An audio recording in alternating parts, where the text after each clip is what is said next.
El miércoles pasado, que también tuve el privilegio de traer la palabra, presenté, ya se había mencionado, pero lo expliqué un poco mejor, los versículos que el Señor nos dio para esta congregación para este año. ¿Todos estuvieron el miércoles pasado? Todos, bien, buenísimo. Bueno, entonces díganme cuál era la palabra.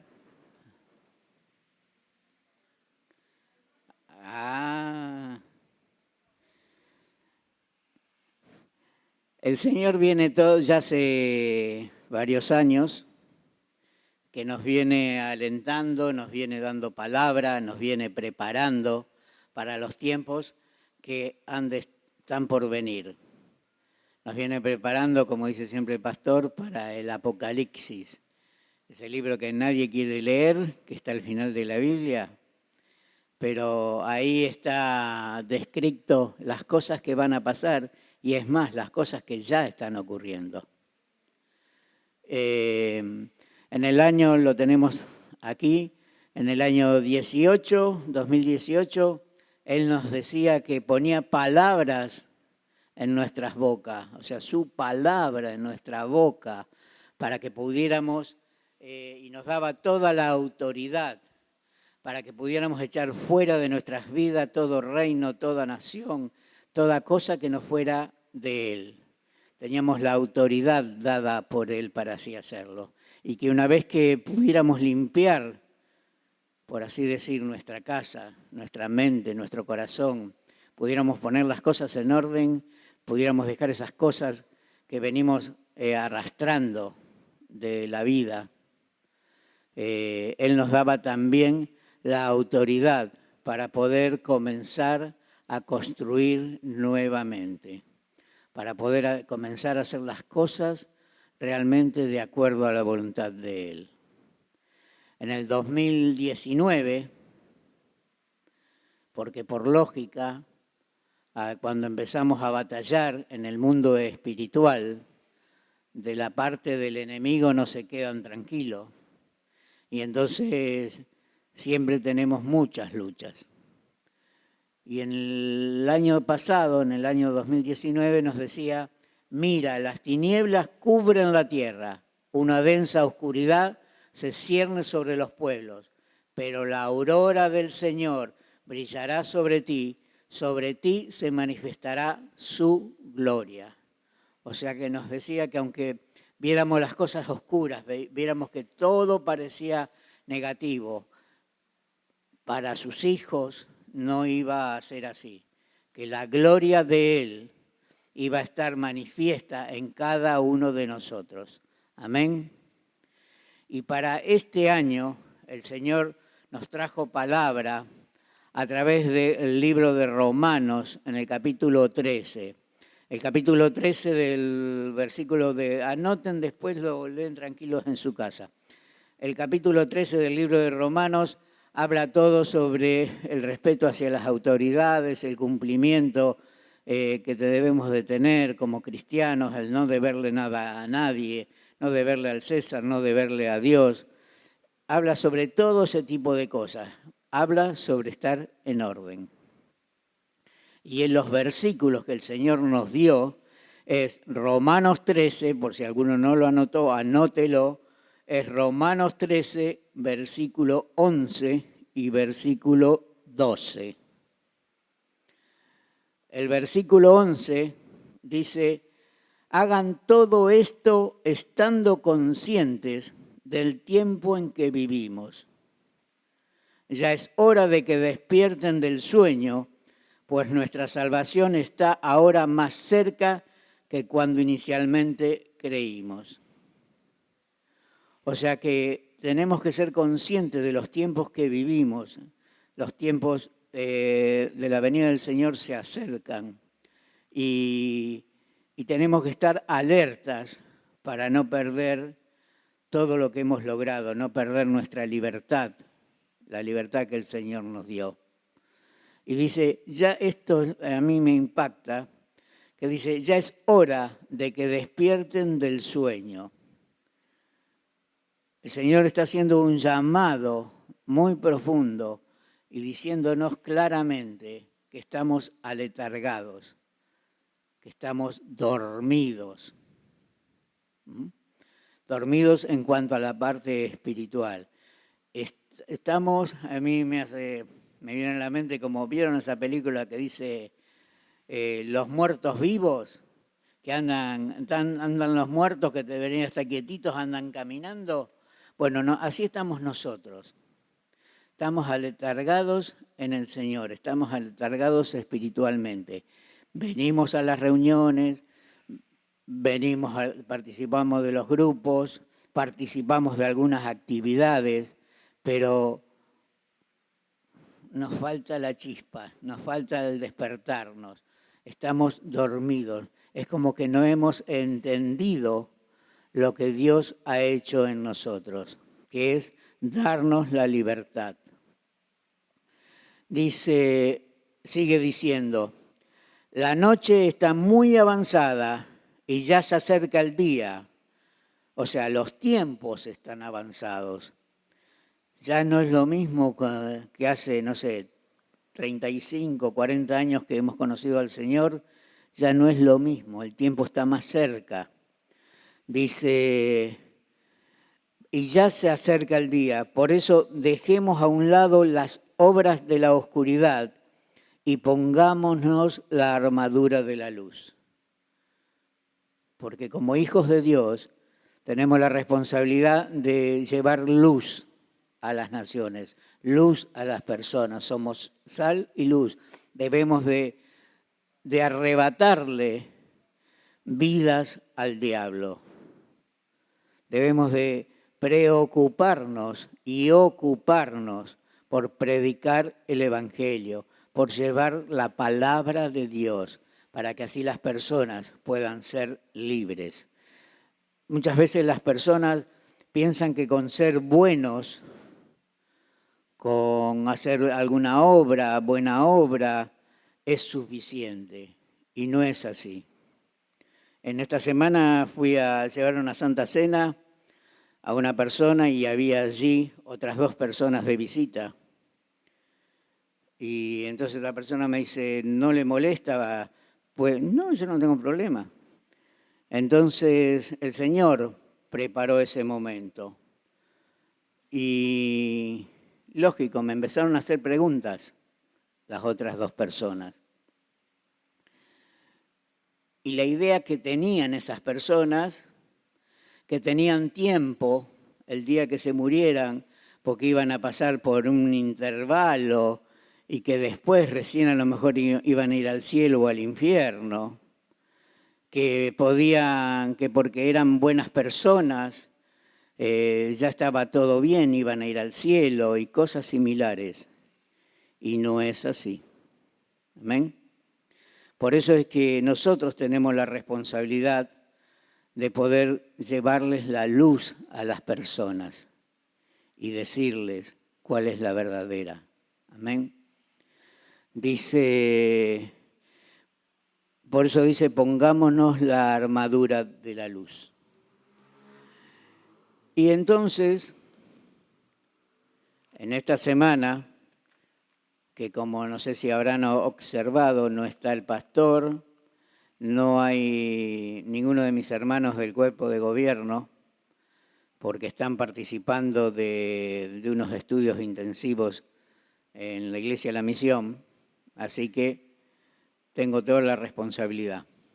Como dijo el pastor Saraco, cuando junto con el pastor José, en ese entonces, ahora somos más, en ese entonces habíamos quedado como a cargo, por así decir, responsables de todos los hermanos que se congregaban en este lugar.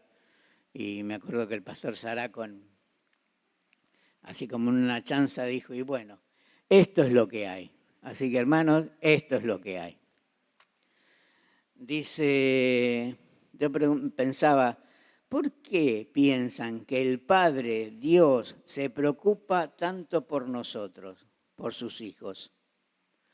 ¿Por qué viene hace tiempo, desde siempre, pero últimamente, hace unos años, para esta congregación, dándonos autoridad, diciéndonos, aunque vean que está todo oscuro, pero ustedes van a estar bien. ¿Por qué se preocupa tanto Él?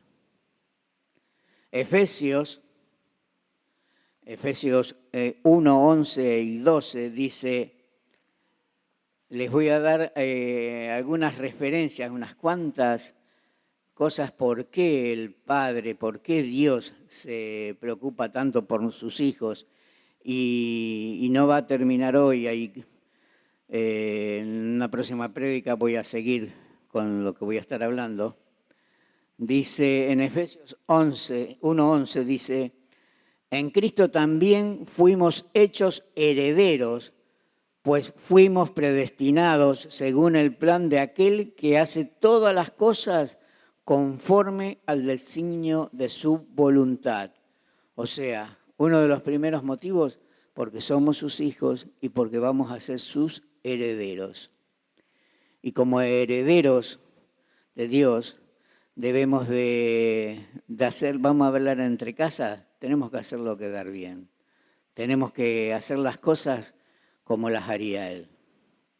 Dice, y el versículo 12, dice, a fin de que nosotros, que ya hemos puesto nuestra esperanza en Cristo, seamos para alabanza de su gloria.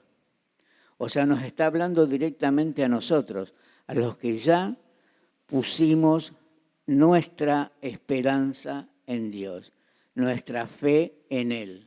Amén. Por medio de Cristo, Dios nos había elegido desde un principio para que fuéramos suyos y recibiéramos todo lo que Él había prometido. Así lo había decidido Dios, quien siempre lleva a cabo sus planes. O sea, Dios creó el mundo, Dios nos pensó, Dios nos ideó, Dios puso en cada uno de nosotros lo que Él quería. Y Él se preocupa por su creación. Él se preocupa para que realmente, como cuando nosotros criamos a nuestros hijos, nos preocupamos porque tengan una buena educación, vayan a un buen colegio, nos preocupamos para que sean hombres o mujeres exitosos y que sean principalmente seguidores de Dios. Amén. Se dice que el promedio de vida del ser humano es más o menos de 70 años. Antiguamente era mucho más, después fue bajando. O sea que no tenemos mucho tiempo, no tenemos demasiado tiempo que perder o para malgastarlo. Debemos de aprovecharlo. Y aquellos que ya estamos más cerca de esa edad, que a lo mejor vamos a vivir, no sé, muchos años más, eso lo dispone Dios, pero nunca es tarde para ponernos a cuenta. Nunca es tarde para comenzar a hacer las cosas como Dios manda. Dice, la Biblia dice, permitan que Dios los transforme en una nueva persona, cambiándoles la manera de pensar, y así aprenderán lo que Dios quiere para ustedes. O sea, cuando dejamos obrar en nuestras vidas al Espíritu Santo y creemos y le obedecemos y aprendemos a oírlo, Él nos va a ir cambiando nuestra manera de pensar. Que muchas veces no es que sea mala, pero a lo mejor no está enfocada en la forma correcta como Dios quiere. Y Jeremías 17 dice, bienaventurado el hombre que confía en el Señor. Y sigue diciendo que es como un árbol que está plantado a orillas de un río. O sea que siempre va a estar vivo, siempre va a estar reverdecido porque está tomando directamente el alimento. Así va a ser el cristiano cuando nos aferramos realmente a Dios. Y en Colosenses dice, porque todo, absolutamente todo en el cielo y en la tierra, visible e invisible, todo comenzó con Él y para los propósitos de Él. O sea, Dios formó el mundo, Dios nos creó, Dios nos ideó y todo lo hizo para Él. Amén. Pero como decía Liliana recién cuando oraba por las ofrendas, que para Dios 2 por 2 no son 4. Para Dios en todo sentido. Él nunca es mezquino, nunca nos da lo justo, siempre nos da de más. Amén. Dice algo que mientras buscaba encontré y me reía solo. Un señor, un tal Bertrand Russell, se declaraba a sí mismo ateo. O sea, una persona atea significa que no cree en Dios, ¿verdad? Sin embargo, dijo, a menos que se dé por hecho la existencia de Dios, la búsqueda del propósito de vivir no tiene sentido. O sea que todos tenemos un propósito en la vida, todos queremos encontrar un sentido, pero justamente, a menos que entendamos que Dios existe, que Dios es verdadero, no lo vamos a lograr. Y lo está diciendo alguien que dice no creer en Dios. Dice Romanos 8, para los que anotan, tienen bastante para anotar y para después buscar. Dice, Romanos 8 dice, vemos que desde el mismo principio Dios decidió que los que se acercaran a Él, y Él sabía quiénes se habrían de acercar, fueran como su Hijo, para que Él fuera el mayor entre muchos hermanos. O sea, ya desde el principio Dios ya sabe quiénes realmente se van a acercar, pero está permanentemente hablando y alentándonos, porque Él no quiere que nadie de nosotros, como Él nos dio el libre albedrío de decidir qué hacer, nos equivoquemos. Amén. Dice, pero ¿y para qué? Dice, para que tengamos una guía, o sea, ¿para qué Jesús? Para que tengamos una guía para llegar a ser verdaderamente dignos de Él, dignos de lo que Él nos dio, dignos de la libertad que Él nos dio. Dice, por eso que nos llama la atención cuando ve que nos estamos por desviar, que vamos caminando, estamos en el camino, pero ve que a veces damos pasos en falsos o que pueden venir corrientes que nos puedan apartar de Él. Él nos llama la atención. Dice, así al ver al Hijo, vemos por qué nos creó Dios. Vemos por qué Él nos cuida, por qué Él nos llama, por qué nos advierte, porque Él desea que seamos como el Hijo, como Jesús. Por eso mandó a su Hijo, se transformó en hombre para poder caminar en la tierra como caminamos nosotros y para demostrarnos que podemos andar sin pecado, para demostrarnos de que se puede, que sí se puede. Ahora voy a comenzar a decirles cuáles son los problemas que tenemos los hijos de Dios. Y los problemas que tenemos los hijos de Dios son las tentaciones. Siempre van a venir a nuestras vidas, pero ¿las podemos evitar? No. ¿Podemos evitar las tentaciones? No. Pero sí lo que podemos hacer es usarlas para nuestro crecimiento. Siempre vamos a ser tentados a una cosa u a otra, pero debemos, por eso que tenemos el ejemplo de nuestro Señor Jesús, que viéndolo a Él sabemos si está bien lo que vamos a hacer o no. Amén. Dice Santiago, dichoso el hombre que no cede a hacer lo malo cuando es tentado, porque un día recibirá la corona de vida que Dios ha prometido a los que lo aman. Dichosos aquellos que no ceden ante las tentaciones, dichosos aquellos que se esfuerzan por seguir en el camino recto, dichosos aquellos porque un día vamos a recibir la corona de vida que Dios nos ha prometido. Amén. Dice, cada tentación es una oportunidad para hacer el bien. En el camino hacia la madurez espiritual, hasta la tentación llega a ser un escalón más que una piedra de tropiezo, cuando comprendemos que puede ser tanto una ocasión para hacer lo correcto como para hacer lo incorrecto. La tentación solamente proporciona una elección. O sea, muchas veces pensamos que por ser tentados, que la culpa la tiene el diablo. Sí, el diablo usa la tentación, pero está en nosotros el usar bien la tentación.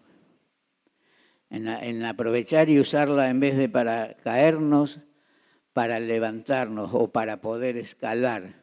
El Señor a veces nos da ciertas circunstancias en nuestras vidas para que podamos aprender y para que podamos no volver a caer en lo mismo.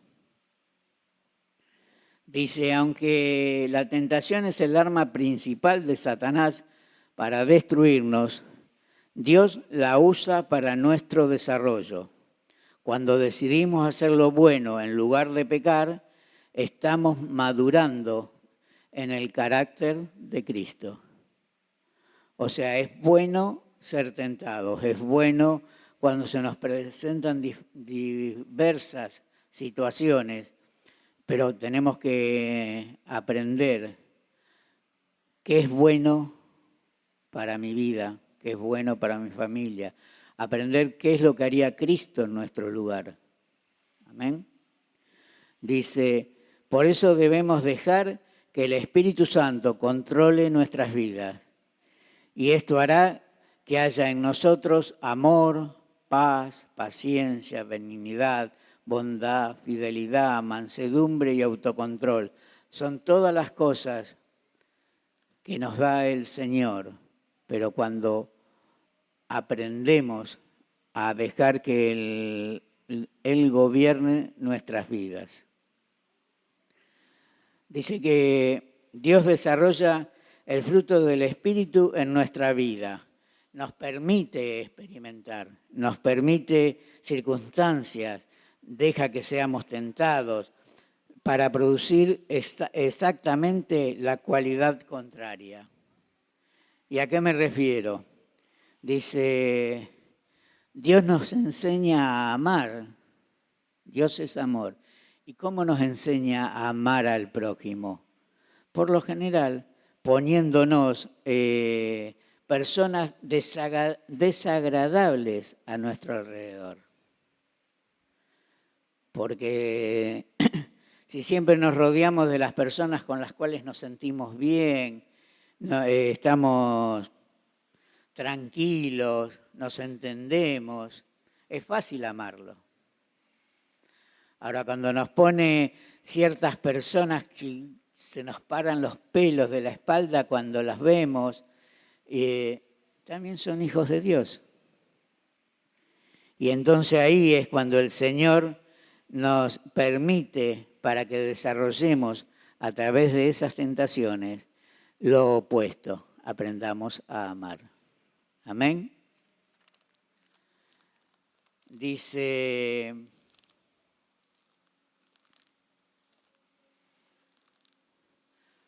o por ejemplo, la integridad se construye derrotando la tentación a ser honestos. ¿Qué sé yo? me encontré, fui a pagar algo, me dieron un vuelto y me dieron un montón de plata de más. Entonces ahí se ve si realmente somos íntegros en el Señor o si derrotamos la tentación y seguimos siendo íntegros y somos honestos. Amén. Porque muchas veces es donde nos pasa ese tipo de cosas. Dice, y la humildad crece cuando nos negamos a ser orgullosos.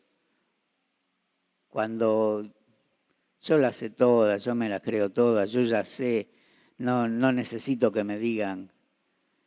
Cuando me niego a todo ese tipo de cosas, ahí es cuando dejo el orgullo de lado y comienzo realmente a ser humilde. Dice, y desarrollamos la paciencia cada vez que rechazamos la tentación de rendirnos. Ante las diferentes circunstancias que a todos nos pasa, que tenemos a lo largo de nuestras vidas, la paciencia, cada vez que la rechazamos, cuando nos vienen esas ganas de decir, ya está, dejo todo, no sigo, no quiero saber más nada. Cuando rechazamos eso, cuando rechazamos esa sensación, esa tentación de rendirnos y seguimos adelante, ahí está el Señor dándonos fortaleza y dándonos paciencia. Dice, cada vez que derrotas una tentación, te pareces más a Jesús. Amén. El Señor Jesús fue tentado igual que nosotros. Señor Jesús fue tentado por el diablo y por lo general el diablo te tienta con verdades. Es el padre de mentiras, pero te tienta con verdades, con cosas que son ciertas. Y entonces ahí es donde tenemos que estar bien parados en el Señor, conocer la palabra para no ser tentados y estar firmes. Dice, pensamos que la tentación está alrededor nuestro, pero Dios dice que empieza dentro de nosotros. Me rodean las cosas, no, pero la tentación está dentro nuestro, en nuestra concupiscencia, en nuestra mente, en lo que nosotros pensamos, cómo entramos a maquinar las cosas. Cuando ya comienzan a cruzarse en nuestra mente y en vez de erradicarla directamente, comenzamos a ver, y sería lindo, ¿no? Sería bueno ganarme la lotería, sería bueno. Dice, por eso el tiempo, todo requiere tiempo, todo tiene su momento oportuno. Tiempo. El Señor nos hablaba en estos versículos del tiempo en que vivimos. Estamos en un tiempo con muchas, ¿cómo sería la palabra? Dice que, no me sale ahora la palabra, que en los últimos tiempos va a haber señales. Estamos en tiempos donde hay señales. Amén. Entonces, como hijos de Dios, debemos de estar atentos a esas cosas. Dice, y debemos convencernos que el que comenzó tan buena obra la va a seguir perfeccionando hasta el día de Cristo Jesús. O sea, el Señor nos ideó, nos formó, pero Él no se da por vencido. Él va a seguir perfeccionándonos, Él va a seguir trabajando en nosotros, Él va a seguir llamándonos la atención. Él va a seguir porque quiere que no nos perdamos. Quiere que sigamos firmes, que no desfallezcamos. Y más adelante, con respecto a todo esto de lo que es la tentación, que es lo que hace que el cristiano peque, hace que el cristiano abandone, que se equivoque, vamos a ir viendo cómo opera la tentación, cómo podemos vencerla, cómo prepararnos, cómo crecer a través de la tentación, cómo pedir ayuda, cómo derrotarla, porque la tentación está latente continuamente, pero debemos de aprender a convivir con ella y, como decíamos, tiene que ser un escalón para que nosotros podamos crecer como hijos de Dios y en la palabra de Dios, para que podamos seguir manteniendo esa libertad que Dios nos dio. Amén.